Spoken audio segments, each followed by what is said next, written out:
I'm going to say that architecture, well, actually, was only a part, and actually, in the bigger scheme of things, actually rather a small part of the social, political, and economic life of any society. And I think we're all here to try and find out what we have in common and where we differ. And so, in my view, I'd like to get away from the visceral, or possibly even vicious, vituperative, I can't think of anything else begins with V, architects' tendency to extreme clannishness in ideology and style, and as Stephen said, taste. And I think we need to step back and look at modernity and tradition actually in a wider context as social and cultural phenomena. And that's what I intend to do, and not so much modernity. I'm going to talk about tradition. And I'm really not going to mention architecture at all. I'm very sorry, but I leave it up to what's obviously an incredibly intelligent audience who can actually make the obvious connections, because there always are connections. And so I leave you in your minds to make the connections. Because I know very well that if I actually showed you a building and you thought it was really awful, I'd have the best idea in the world, and that best idea in the world would be immediately dismissed as you didn't like the building. So that I'm keeping off it, because I think there are important ideas to discuss, and our commonality may arise.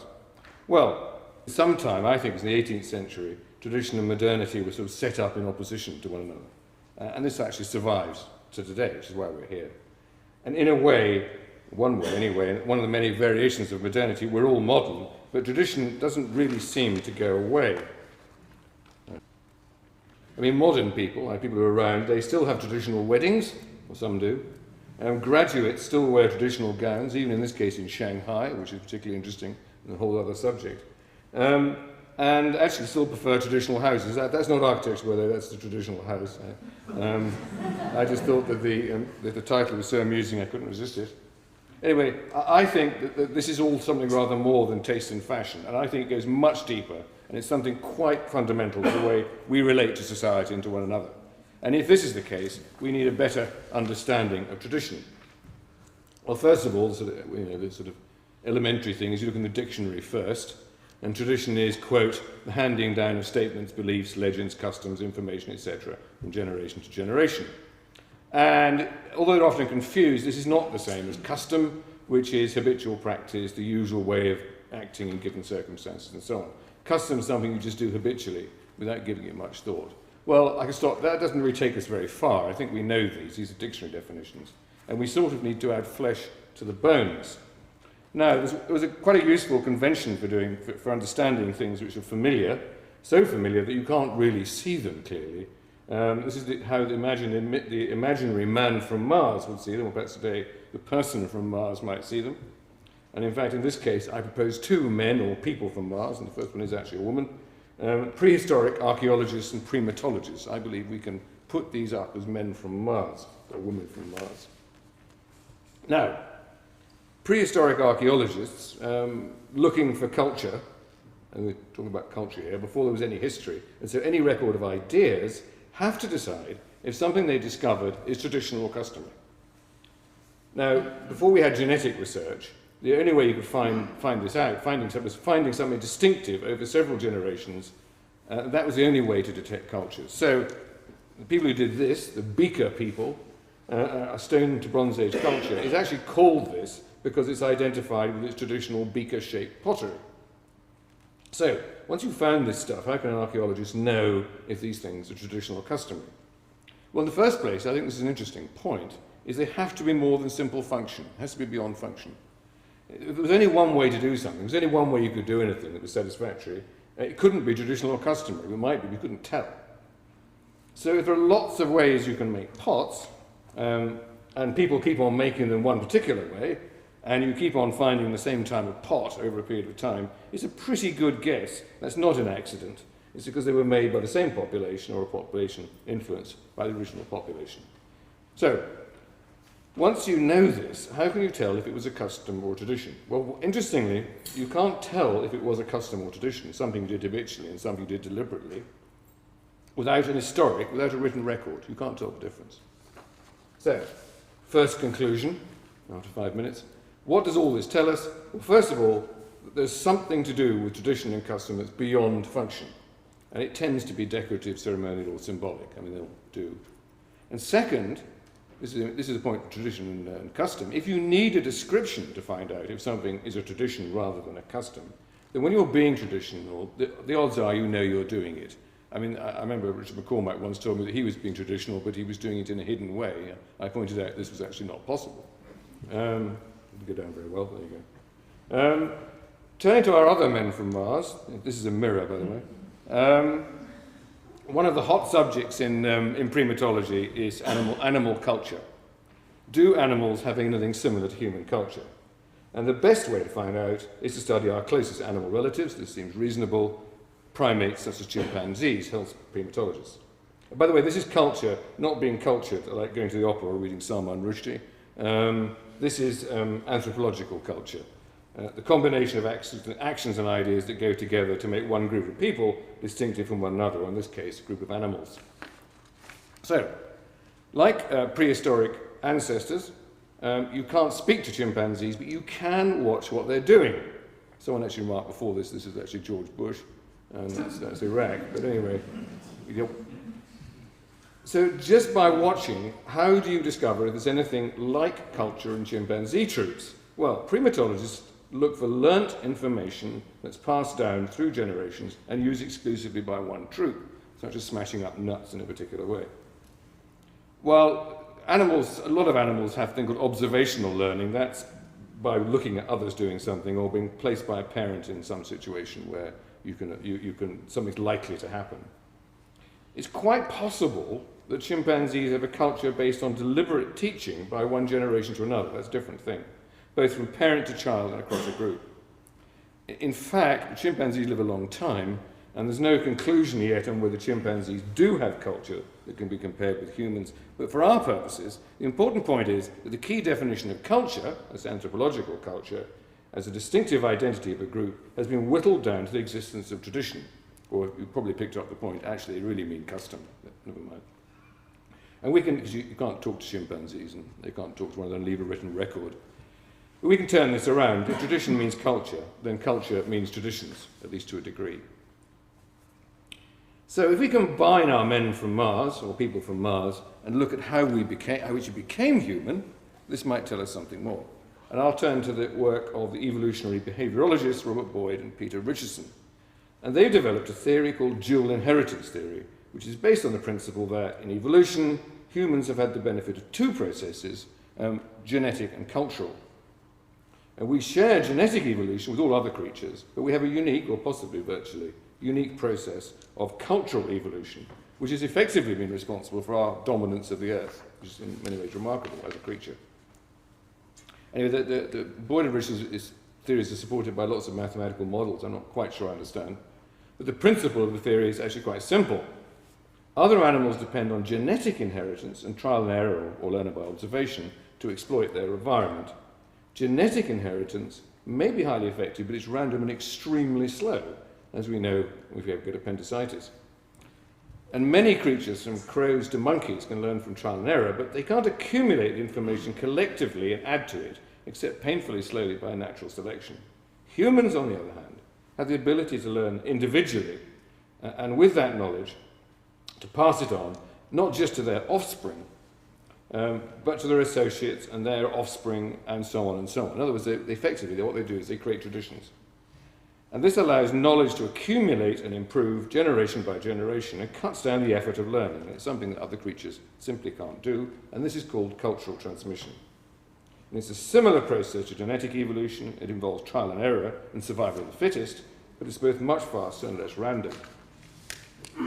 Well, that's very well, but this is a functional outcome of cultural transmission, which gives a rather different picture of tradition than we got from our first men from Mars, who concluded that tradition was beyond function. So to understand how these two interpretations fit, you have to go back to evolutionary theory. Now, evolution has one overriding characteristic that's often forgotten. It has no end purpose. It just happens. If something works, it survives. If it doesn't, it doesn't. But this is the important point. If it neither works nor doesn't, but coexists with something that does work, it will also survive.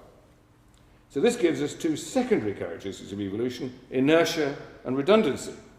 Change happens at random or due to failure, and so there's no reason to change. Things just stay the same. That's inertia. That's inertia. And if things have no functional purpose but do no harm, they just hang around. They're redundant. So with inertia and redundancy, all things are not necessarily functional, and so different lines of descent can create different conditions that become quite permanent. Sorry about that rather long explanation. But now, essential to the process of cultural transmission is the survival of large enough groups to make sure traditions are passed down. I mean, if it's just a family and they get wiped out, that wasn't much use. So over long periods with inertia and redundancy, even in identical environmental conditions, cultural transmission will result in the development of quite varied social structures, language, technological advances. And simply put, human beings or tribes will become quite different from one another, and this will be quite obvious to members of the group, particularly compared with other groups. And the group bonding this creates is in itself an evolutionary benefit.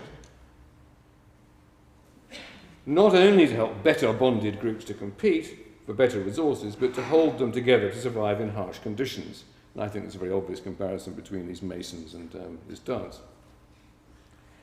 So it may be that the differences created by inertia and redundancy in cultural transmission have themselves developed a function to create cultural differences between groups that establish a social bond that helps the group to survive.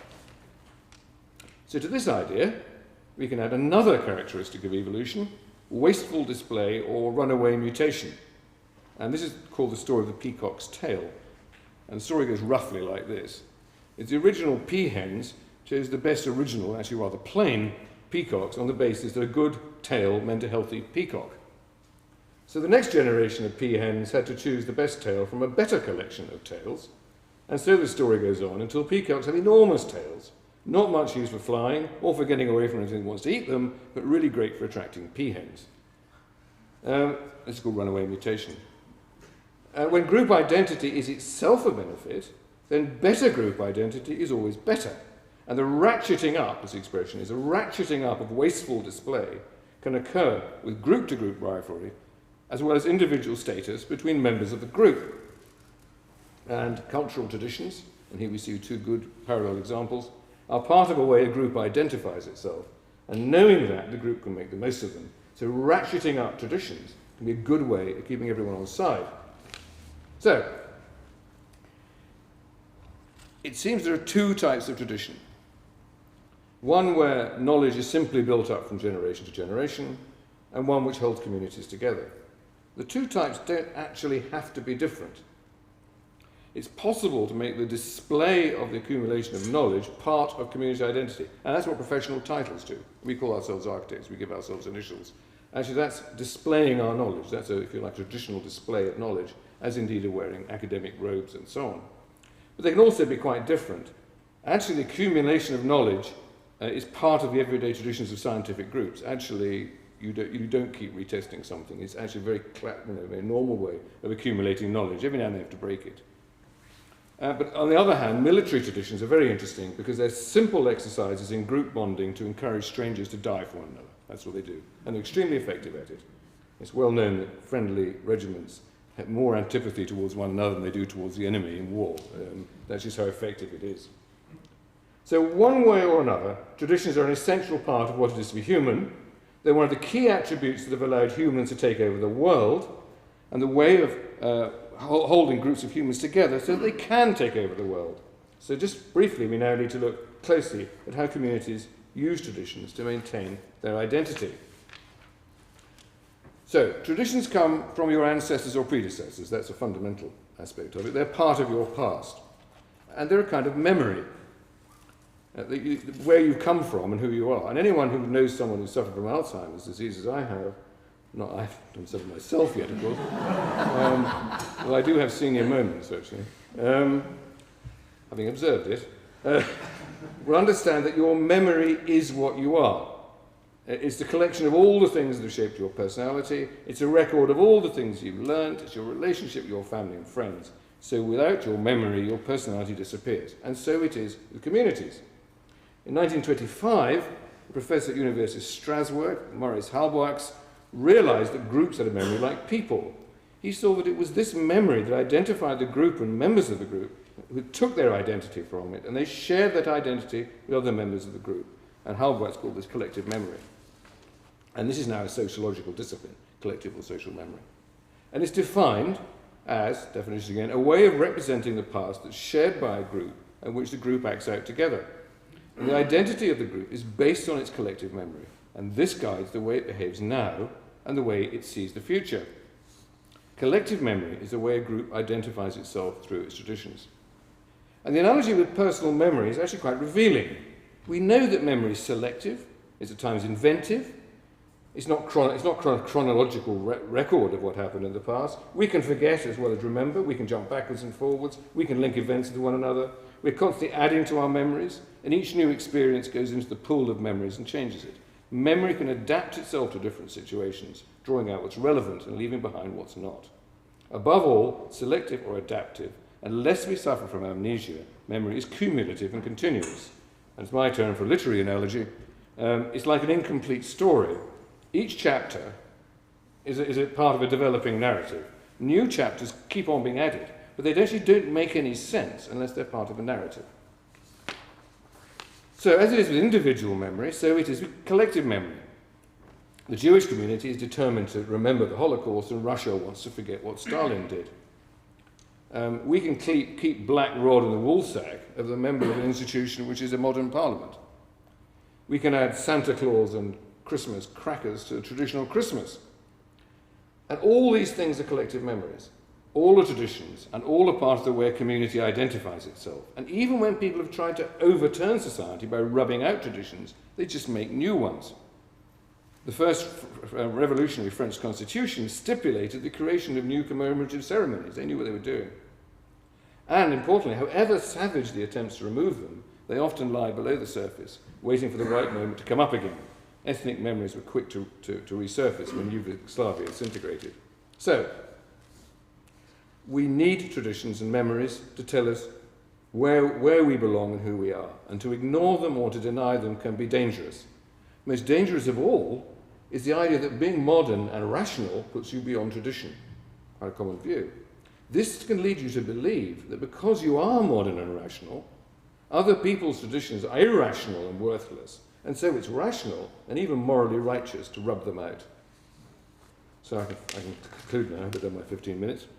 I'll now, having gone through all that, I'll try and define tradition. Now, as I do this, I'd ask this intelligent audience, of course, to understand where this actually fits in. This is the Countryside March, by the way. Where this fits in with architecture, as it clearly must do and it will do. Anything that is significant in society and culture will find its reflection in architecture. There is simply no choice. So tradition is an essential part of what it is to be human, both personally and as part of the community. That's number one. Tradition two. Tradition conserves the accumulated experience of a group or community. It gives identity to the group and the identity of the group to all the individuals in it. And third, tradition as group identity must be clear and understandable to all members of the group, which relies on those traditions to give its identity. Hence, I don't agree you can have hidden traditions. It doesn't work. And this means it'll often, not necessarily, but often be expressed in display, decoration, ceremony, or symbol. And finally, and this is important, this is a consistent confusion, tradition is memory, and memory is not history. History is literal, sequential, and historians try and make it accurate. Collective memory, because I think that's what we're talking about, is selective, adaptive, and eclectic. Thank you very much.